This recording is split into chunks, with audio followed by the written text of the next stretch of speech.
ఇంద్రుడు అన్నాడు, ఈ పిల్లవాడిని పడగొట్టింది నేనే.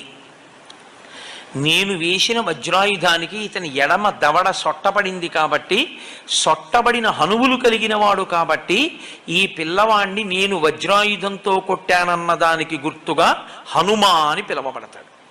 2, నేనిచ్చే వరం ఏమిటంటే ఈ పిల్లవాణ్ణి నా వజ్రాయుధము ఇక చెనకలేదు. సూర్యభగవానుడు అన్నాడు, నాలో ఉన్న తేజస్సులో 100వ వంతు ఈ పిల్లవాడికి ఇచ్చేస్తున్నాను.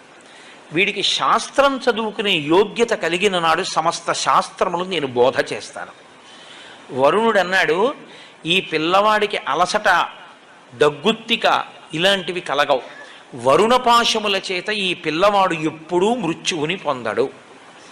యమధర్మరాజు గారు అన్నారు, నా శక్తి 2 రకములుగా ఉంటుంది. 1 రోగము, 2 మృత్యువు. ఈ 2 లోకంలో ప్రవేశపెడతాను నేను. నా అనుగ్రహం చేత ఈ పిల్లవాడు